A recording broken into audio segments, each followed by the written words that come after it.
Hey to all my Purple Heart Warriors, it's your girl Tai McQueen, the plus size trainer, coming to you with another raw and uncut proof that this is raw and uncut because I'm not editing this. I just want to kind of talk to you freely and openly and do a follow-up to my last video. I got a lot of response, a lot of love, a lot of support, and I first want to say thank you, genuinely, honestly, truly. Thank you so much for all the support, all the understanding, and just allowing me to share that kind of message about my life with you guys. So this video here, I want to talk about depression and anxiety, dealing with weight rebounding, and yeah, well, let me just get into the story because I want to kind of keep this as short as possible because I'm not editing it. But so I just want to kind of go do a recap of how I got to where I got to. So first and foremost, I have not said this to anyone, but I gained 45 pounds. Yeah, I gained 45 pounds, guys, and it has been hell. I'll go back to last year. They say death comes in threes, and that's basically what happened to me last year. And a lot of that was a reason for my depression. I dealt very publicly with my grandmother dying. If you follow me on Snapchat, you've seen that whole thing unfold and how it really took a toll on my emotions. I had another death about late August, September. I don't really want to get into that one. And then at the end of the year, my grandfather died. So all of that emotional stress, and still kind of grieving those people. The thing about death is that you don't get over someone dying. You just learn to live every day with the fact that they're not here. And I hate when people are like, oh, that person died X amount of time ago, you should be over it. There is no amount of time that it takes to get over someone dying. And especially when it comes to my grandparents, because they were a very intricate part in my upbringing and who I am as a person. So, it's been a little over a year for my grandmother's death, almost a year for the second death I experienced, and under a year for my grandfather's death. So there's still fresh wounds, and there's still things that I'm healing from emotionally. But that definitely played into the depression part. I had a lot of built up stress and anxiety, and one of the things I don't talk about, because what I do talk about is body appreciation and body positivity, but I do have a really bad case of body dysmorphia. And a lot of people who lose weight do. You lose a lot of weight and you get small, but you don't see that. You see who you used to be. So last year, honestly, when I look at the pictures now, you ever get small and then you gain weight and then you look back like, bitch, I thought I was fat. I was definitely not fat, but in my mind I was, because I couldn't really see myself for being that small. I mean, I was a size 5'6". I was like in the low 160s. I was very small. I was wearing like small, medium dresses. Like, I was in a good place hormonally with where my body felt comfortable maintaining homeostasis, but in my mind, it just like wasn't good enough. I was still fat. A lot of that has to do with the loose skin I have, because I can't always see past it. And I've talked about in the past having, skin removal surgery, especially for my abdomen. And I am definitely getting it done next year. I've been talking to my mom about it, and she is going to help me facilitate that. So that's going to be a whole different journey that I get to share with you guys finally. But I remember after the second death I experienced, and I'm all in my emotions and just, you know, very raw at that point, two individuals said something to me. And this is the thing. People on social media saying shit to me don't get to me. I've been on social media for years. People have said a lot of hurtful, mean things intentionally just to be spiteful and mean and hateful and trolling. You gotta have a thick skin to operate as a social media influencer. So when people be like, fuck the haters. I've had haters since 2013. Them motherfuckers don't get to me, but it's people in my everyday life or people that I interact with personally that can say things that will get me off kilter. I remember going on a date with a guy and he called me chubby and he grabbed my stomach. That was the last date I went on with him. And it's like my stomach being my most insecure place on my body because of my stretch marks and my fupa and my loose skin. You know, I always say my stomach looks like balled up homework because it does. But that really got to me. And then that same week, this older lady at the gym, and she was a Jamaican, and you know how y'all Caribbean people, because you know I got Caribbeans in my family too, so I know how y'all be. Y'all be with this mouth about trying to tell people about how they look. But there's this older lady that was at the gym, you know, and I've been in the gym and I lost a lot of weight and I'm feeling good about myself and looking good. And this bitch got the nerve to say, oh, you've been doing good coming to the gym, but you still fat. You need to lose at least another 15 pounds. And that shit just crushed me. So the body dysmorphia is kicking up. I'm having a lot of anxiety because I'm like, if this is how these people are seeing me, how are other people seeing me? And again, I was small at this point, but I started looking in the mirror and I started seeing like the 282-pound me. I wasn't seeing any progress, and I started to become excessive with dieting, excessive with cardio. Then I had all these other stresses in my life going on. So the stress of just trying to be an ideal body image and emotional stresses from non-fitness related things, all of that just started taking a toll on me. So let's fast forward. This is after my grandfather died. He died right before Thanksgiving last year. I'm still dieting down. I'm doing this excessive dieting. I'm still stressed out. I'm very emotional. And mind you, I'm not sharing any of this on social media. I did disappear from social media for a while I was going through these emotions because I didn't want anybody to really know. But I started gaining weight. And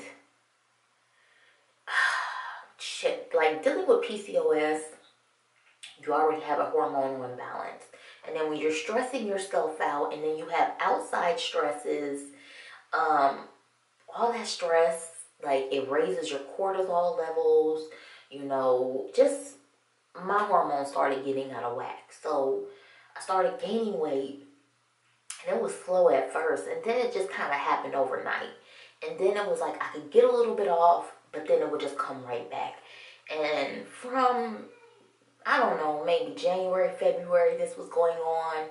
And I remember waking up, this was like at the end of February, I'm waking up one morning and I'm like, I just posted a picture on Instagram and you can see my belly. It looks like I'm pregnant. I'm completely bloated. My belly is distended. I'm just like, my hormones are just like, look, we've had enough. We are not doing this shit anymore. And that's the thing. When you stress your body out too much, it's not going to cooperate with you. And that really just got me down. Because it's like, what the fuck else can I do? I'm, you know, trying to eat good. I'm trying to work out. I'm really trying to be diligent. And it's so, it's so stressful, and it's so disheartening and debilitating when this shit happens to me. And it's like, I kind of just backed myself into a corner. So at that point, food started to take over. And I'm like, well, fuck it. If I can't lose the weight, I'm just going to start eating whatever I want. Fast forward a couple of weeks in March, I had, you know, I don't want to put this too much in because I'm kind of over the situation, but I had someone break my heart. And boom, further snowball. So further depression, further anxiety. What I didn't mention too, I was having really bad panic attacks starting, I don't know, late last summer, August, September. I mean, really bad panic attacks. And I don't know if any of you know what that's like, but it kind of feels like you're having a heart attack. It's like everything stops and you're short of breath and things start to go black. It's a very scary experience. I was having like 2 or 3 panic attacks a week, and that went on for a while. But after this little whole heartbreak situation, like, my feelings were crushed. I'm fat as fuck. I'm already dealing with stress, anxiety, depression. And May 15th, I passed out. Now, what was happening is that I was like having shortness of breath, just like going up the stairs. My heart would be beating really fast, having shortness of breath, getting dizzy. Basically, my blood sugars were getting very low, and my blood pressure was dangerously high, to the point I passed out. And I had to go to urgent care. And when I weighed in at 209.8 pounds. Yo. So let's go back to last year. Last year, I was doing really good. I maintained in the 160s for the majority of last year. After, you know, I did my keto cycle, lost that weight. To summer, I was looking good, feeling good, being able to wear what I want, shop where I want, not even having to try on clothes, just picking up a size and knowing that it fits, you know. I was about 100 and I was average about 164 pounds to 209 pounds, basically 210 pounds. So May 15th, that's when I was like, okay, I have got to step back and just really focus on me. And that's when I started telling you guys that I was going to take a social media break. So all of that had been going on in the background that none of y'all knew about, that I was keeping from you. And that's what I keep saying.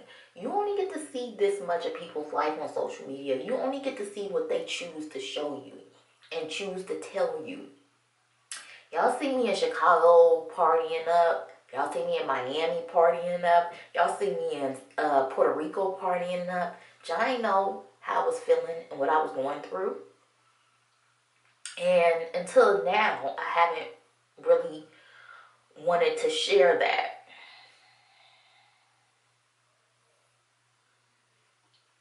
But I'm sharing it now because I'm in such a better place and I'm trying to move forward. And I really want people to understand why I don't want to do this weight loss shit online anymore. I have to get past that. I have to get past just losing weight and gaining weight and losing weight and gaining weight. It's way too stressful. And my body just can't take it. So, I'm not looking for sympathy here. I'm really just expressing what I've been going through. I'm honestly in a really good place, guys. Despite these tears you see, I'm honestly in a really good place. And I wanted to get this out because, like I said, I'm doing this. I got about 6 to 8 more weeks of dieting down. Happily, I've lost half the weight I gained. I gained 45 pounds and I lost 22 of that. I lost that in a month. And I really wasn't doing anything like excessive when it comes to working out. I'll explain all that in a different video. But just really focusing on nutrition, fasting, and just, you know, giving my body more recovery time. So, you know, this new vlog series that I've been saying that I'm going to do, it will start next week for sure because I start my program on Monday. And, like I said, this is the last time on social media I'm going to be doing this weight loss shit. I'm moving on. I'm doing something different. And I really need you guys to understand why. Whether you support it or understand it or not, this is what it is. So, once again, guys, I'm in a good place. And I'm feeling good about myself. I really don't want to fully get back on social media as far as my Insta and my Snapchat goes. So everybody's like, oh, you're back, you're back. I'm kind of back, but not really. I'm probably going to lose about another 10 to 15 pounds. I told myself I will be at a certain weight before I come back online to those platforms fully, because once again, I don't want to get back online and be doing the weight loss thing. When I get back online, I want the majority of this weight I've gained to be gone, because I don't want it to be so much of my focus. I want to focus on showing you guys maintaining life after weight loss, me transitioning into becoming a competitive power lifter. So yeah, that's it. But I love you guys. I thank you so much for your support, and I look forward to sharing more of my journey with you.